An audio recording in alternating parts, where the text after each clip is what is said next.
needed knee surgery. It further turns out that Malkin's knee surgery will keep him out at least through training camp of the next NHL season. And it turns out, as a result, that, maybe there should be a little more recognition for what he did on that knee. Good morning to you. Good Monday morning. I'm Dejan Kovacevic of DK Pittsburgh Sports. This is Daily Shot of Penguins. Comes your way bright and early every weekday morning. If you're into football and or baseball, I offer up daily shots of Steelers and Pirates as well, right where you found this.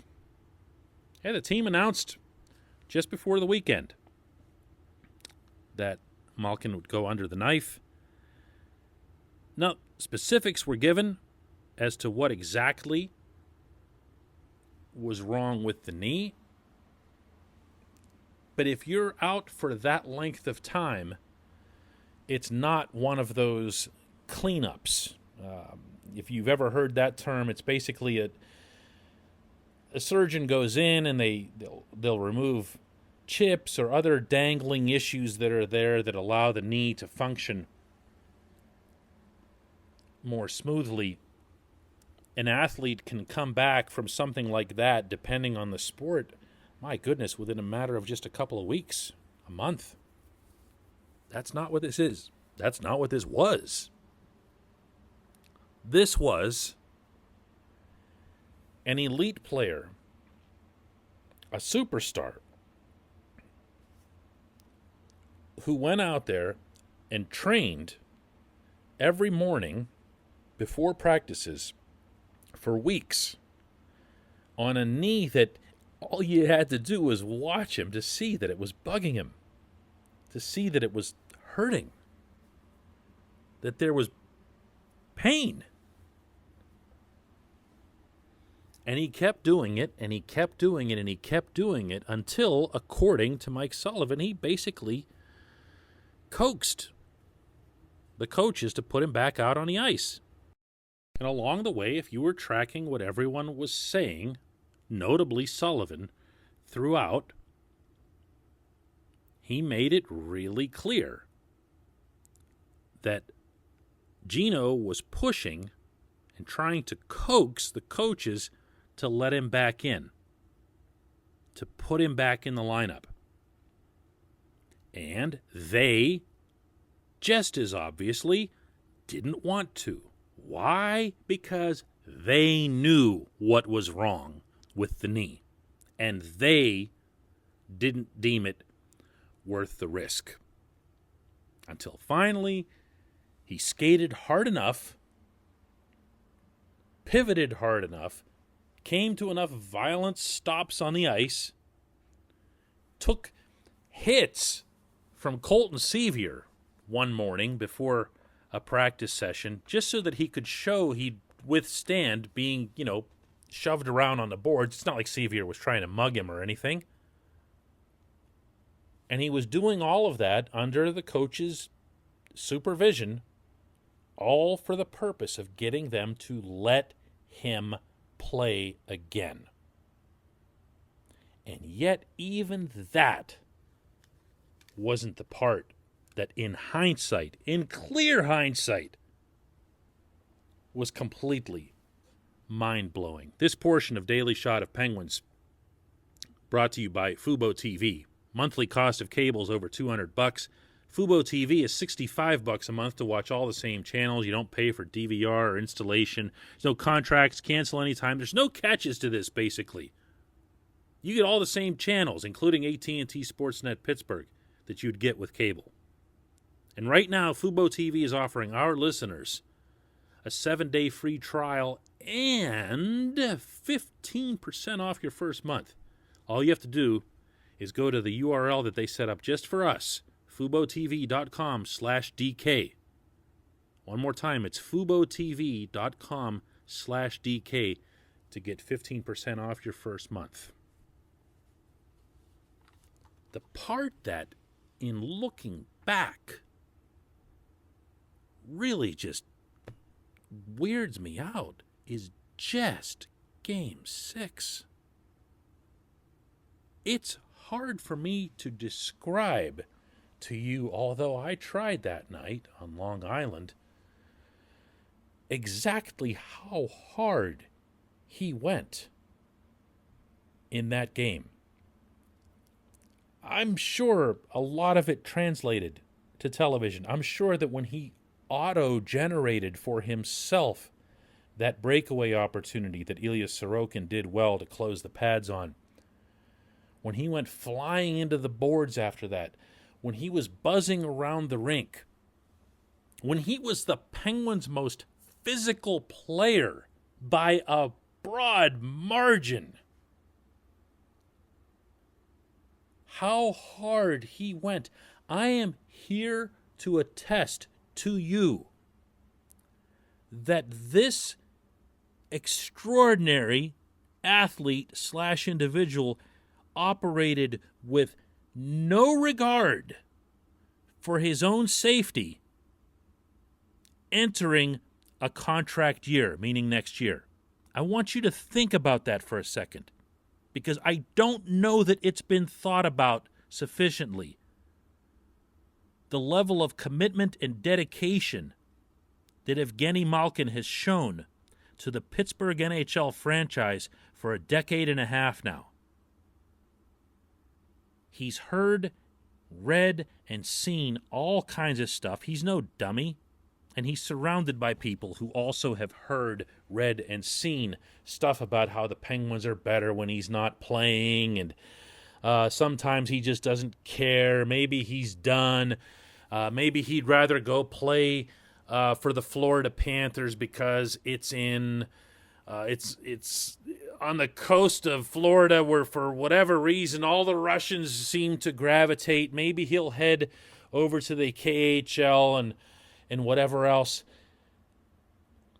Look, he can say anything on his own behalf, and it won't come close to matching what he just showed all of us.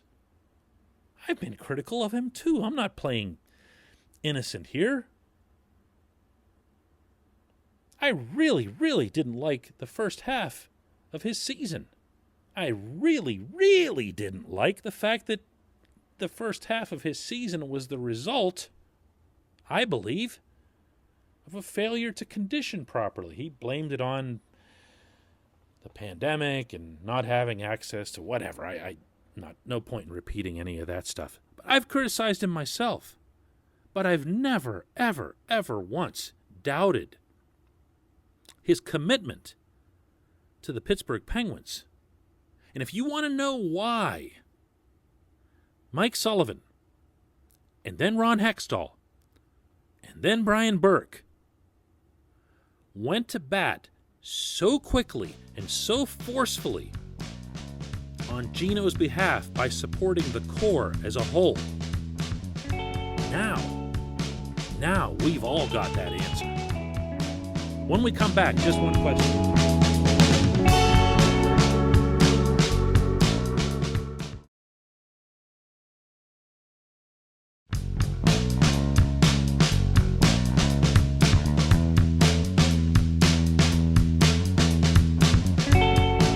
Back, it's time for Just One Question. That's always brought to you by our friends at the Greater Pittsburgh Community Food Bank, where they're committed to providing food for all of our neighbors in need across Western Pennsylvania. And they, in turn, need your help. Visit pittsburghfoodbank.org. And the reason I say it like that is because you have to spell out all three words. Don't do like a PGH or something like that. pittsburghfoodbank.org. When you get to the site, check out the part, and it's available right there on the homepage, where they explain how $1 that gets contributed to this cause produces 5 full meals. $1 equals 5 meals. pittsburghfoodbank.org. Question today comes from the Confluence, who says that DK, Tom Reed's article on the Penguins' comparison to the Red Wings run was fantastic as usual, and it got me thinking, your GM DK, do you extend 71 and or 58 when their contracts expire after next season, or do you let them expire and move on? First of all, thanks for the kind words regarding Tom's article. For anyone who hasn't read it, that probably means you're not subscribed to our website, DK Pittsburgh Sports, and that's a mistake. If only for missing out on Tom's one-of-a-kind material, including his hockey stuff. What Tom wrote over the weekend was an in-depth piece analyzing the similarities between the state of the current Penguins and the state of the Red Wings through their 25-year playoff streak, when a lot of people argue that they hung on way too long, including once they got Henrik Zetterberg and Pavel Datsyuk. And now, of course, the Wings are paying a terrible price for that by being, terrible for a long time and really with no signs of emerging from it. Because why? They gave away all their draft picks and everything else here. So, to your point, you say that I'm the GM. I say that's a bad idea, but I'll entertain the question anyway.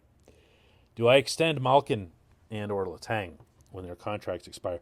I'll answer, first of all, that I believe that the Penguins will do that, whether I'd want to or not. I believe that very strong indications were given by Hextall that that's something that he'd approach both athletes with, although I'm certain that he'll have to do so in a form where they'd both take less money than what they're getting. And I don't know how that'll be received. I don't know if it's going to be important enough to both of them, particularly Letang. Letang's the one that jumps out here. I think Malkin is going to do whatever he's got to do to stay. That doesn't mean a hometown discount or any other hackneyed terms like that. I just think that with Letang being a little bit younger and Letang coming off a phenomenal season, that it's going to be a little bit harder to convince him to take some significant cut, or maybe they can find a way to structure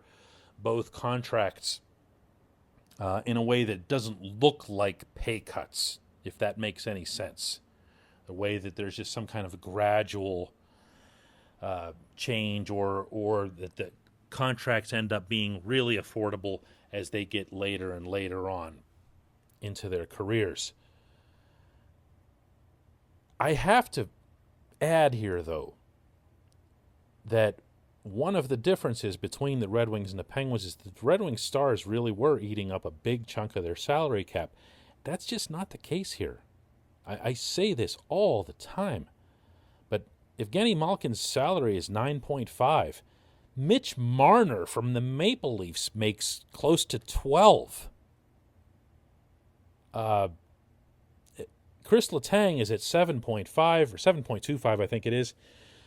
And that puts him at, I believe it's 14th or 15th among all NHL defensemen. So these guys are already pretty good deals. Never mind Sid at 8.7. So that's just in another world. That's also Sid's superstition really working out well for the team, because that's the only number he'd ever accept. I just don't see them as being some kind of detriments to the Penguins' future.